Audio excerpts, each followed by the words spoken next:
Berto! Berto! Dito ka lang pala? Asan na yung utang mo? Ba't hindi mo ako binabayaran? Boss, uminahon ka lang. Maraming nakakarinig. Wala akong pakialam kung marinig nila lahat. Ang usapan, 1 linggo lang. Pero hanggang ngayon, wala pa rin. Boss, pasensya ka na talaga. Hindi pa ako binibigyan ni tatay. Wala akong pakialam kung hindi ka binibigyan ng tatay mo. Bayaran mo ako ngayon din. Kung ayaw mong magkaproblema tayo. Naiintindihan mo ba? Oo, boss. Gagawa ako ng paraan para makabayad sa'yo. Bibigyan kita ng 3 araw na palugit para mabayaran ako. At kung hindi, makikita mo ang hinahanap mo.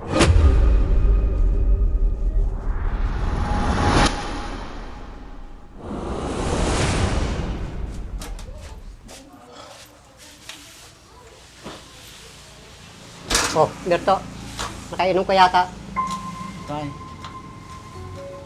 hingi naman ng pera. Bakit? May kailangan ka bang bilhin? Nakahiram kasi ako ng pera, tay. Kailangan kong bayaran yun. At naisangla yung motor ko. Baka tuluyang kunin sa akin yun. Sige na, tay. Ano? Anong ginagawa mo sa buhay mo, Berto? Napasubo na ako, tay. Kaya naisanla ko yung motor ko. Sinabi ko naman sa'yo, Berto. Tigilan mo na yung bisyo mong yan. Tay, yun na nga lang ang libangan ko. Hindi libangan yan, Berto. Kung hindi, ikapapahamak mo lang yan sa buhay mo. Hayaan nyo na ako, tay. Sige na po, bigyan nyo na ako ng pera. Tay. Anak, tumatanda ka na. Hindi habang buhay, kasama mo ako. Bigyan nyo na ako, tay. Ang dami nyo pang sinasabi. Anak, wala na tayong alawan. Alam mo naman, pinagkakasya ko lang yung pensyon ko. Kanino ako hingi ng tulong ngayon? Gusto nyo bang ibigay ko yung motor ko? Hindi sa ganun, anak. Bakit hindi ka maghanap ng trabaho? Hindi yung ganyan. Lagi ka na lang umaasa sa akin. Wala naman kayong ibang paggagastusan, kundi yung anak nyong magaling.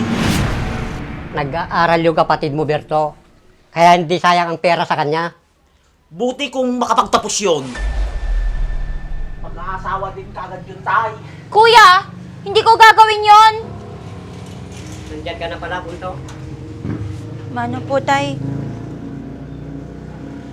Akala mo naman, kung sinong magaling. Inuubos mo din naman ang pera ni tatay, ah. Nag-aaral ako, kuya.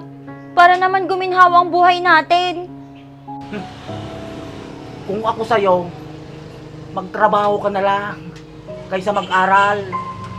Bakit hindi na lang ikaw, kuya? Total, wala ka namang ginagawa dito sa bahay. Anong sinabi mo? Totoo naman ah. Totoo naman yung sinasabi ko, kuya. Wala ka nang alam gawin kundi humingi ng pera kay tatay. Tama na yan, Berto. Lovely. Pumasok ka na sa loob. At ako nang bahala kay kuya mo. Sige po, tay. Huwag kang mayabang na bata ka. Ito, Berto. Para manahimik ka na. Magbibigay din pala agad kayo, eh.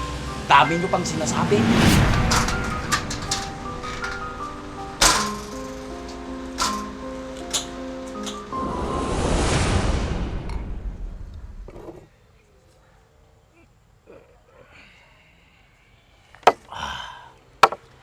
Ano ba yan? Talo na naman ako sa sugal. Wala talagang swerte. Pare, ngayon lang yan. Makakabawi ka rin.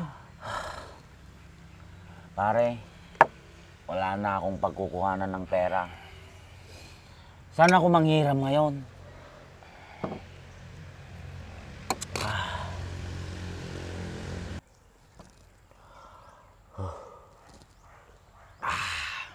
Pare, bakit hindi mo muna isang layong bahay at lupa niyo, pare?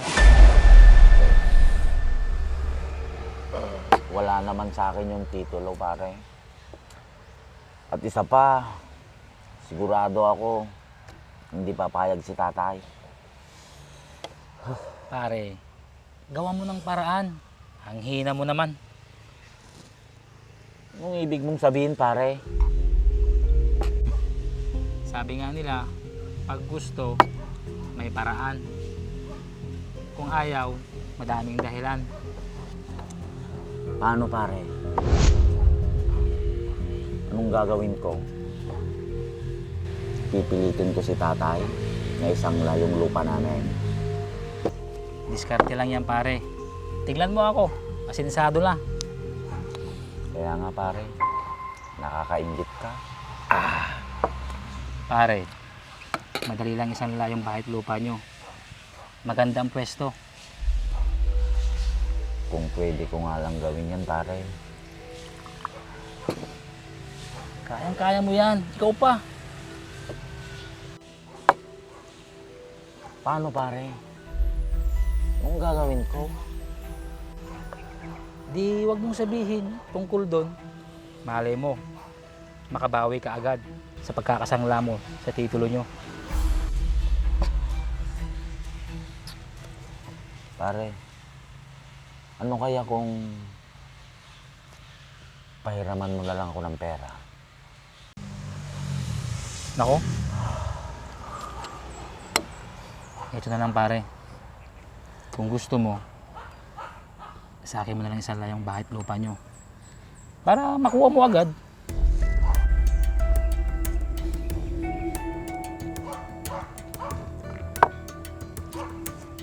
Ano bang kailangan, pare? Madali lang, pare. Yung titulo, tsaka yung pirma ng tatay mo. Ayos na yun, pare. Pag-isipan mo, pare, yung sinasabi ko. Sige, pare. Mag-inuman na lang muna tayo. Sige, pare. Pagkaubos niyan, ako naman yung bibili. Sige ba?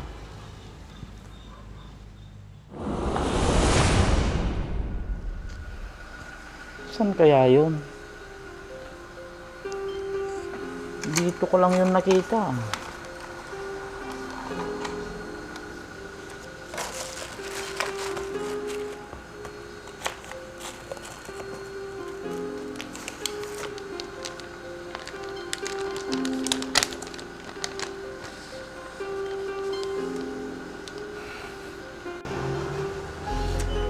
Ayos.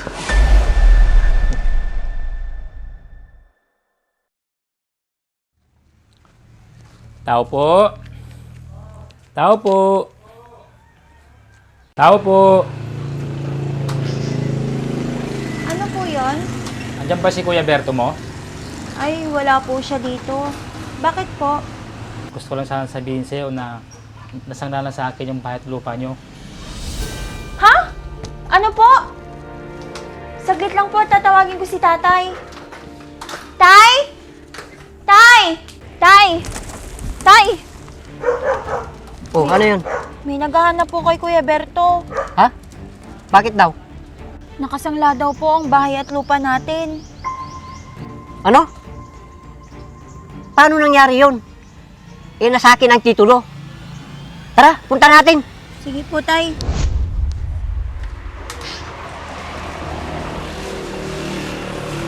Ano? Anong sinasabi mo? Naisanla ni Berto yung lupa't bahay namin? Opo.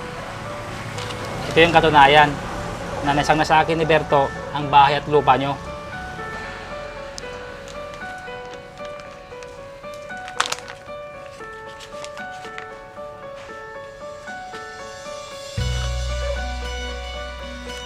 Paano nangyari yun? Paano napunta sa'yo to? Galing po kay paring Berto yan. At may pirma po kayo.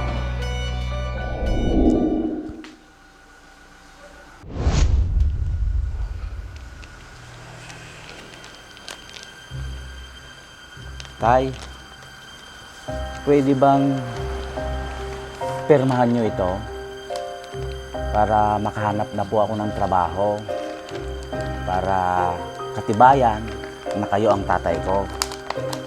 Ganun ba, anak? Diyan po tayo.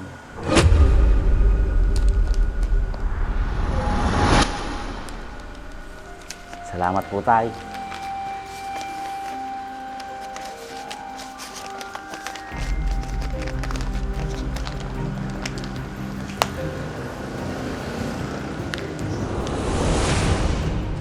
Paano na ngayon yan, Tay? Saan tayo titira? Iho, pwede ba? Ako na lang magbabayad sa utang ni Berto. Malaking halaga po ang nahiram sa akin ni Parang Berto, Mang Romeo. Oo, Iho. Alam ko, may naitago akong pera para sa kanilang magkapatid. Para pag nawala ako, hindi na sila mahirapan. Talaga po, Tay? Oo, anak. Pero sana, pakiusap. Huwag mo sanang sasabihin ang tungkol dito. Ano yung ibig sabihin, Mang Romeo? Aalis kami ni Lovely dito. Hayaan namin mabuhay si Berto mag-isa para matuto. Pero, Tay, paano naman si Kuya? Hayaan mo ako sa desisyon ko, anak. Iho, kung mapagkakatiwalaan ka, huwag mo sanang sasabihin kay Berto ang tungkol dito. Opo, Mang Romeo. Makakasa po kayo. Maraming salamat, Iho.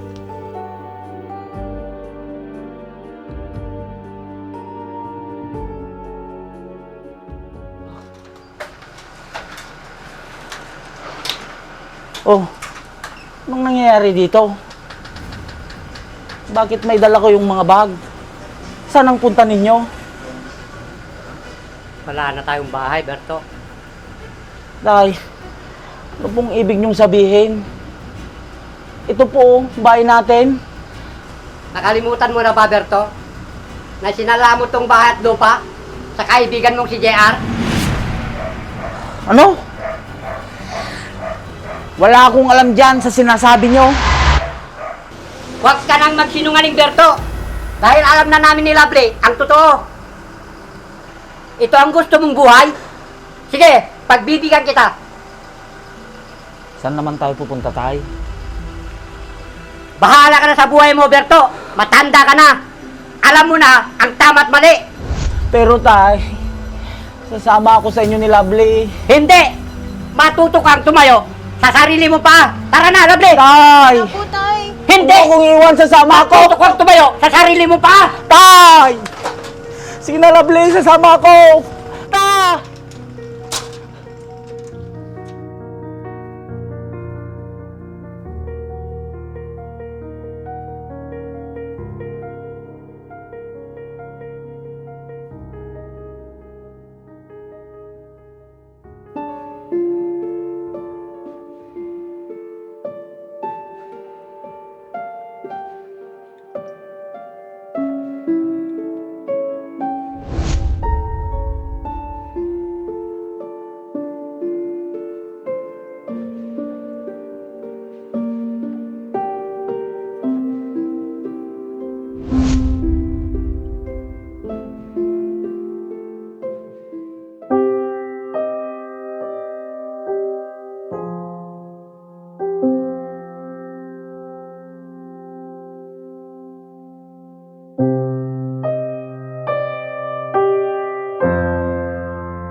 Tay, sandali lang ha. Dito ka muna, may bibili lang ako saglit.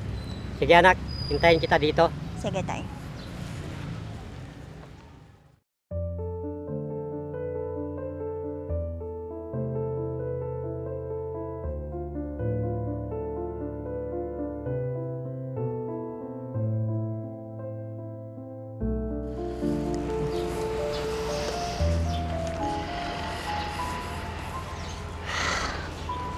Kawawa naman si Kuya.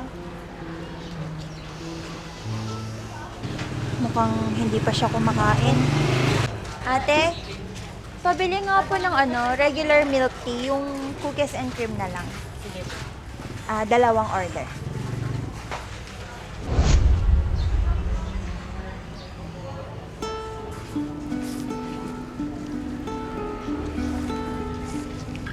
Kuya, kuya, eto pera, pambili mo ng pagkain.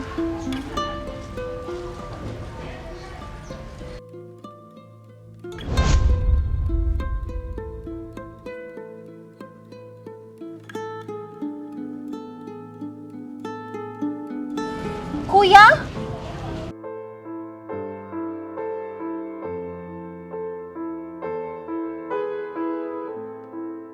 Halika kuya, puntahan natin si tatay.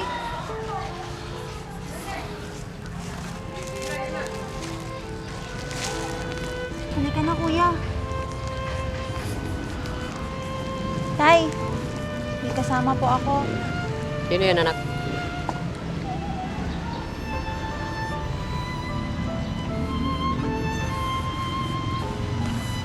Berto? Ikaw ba yan? Anak?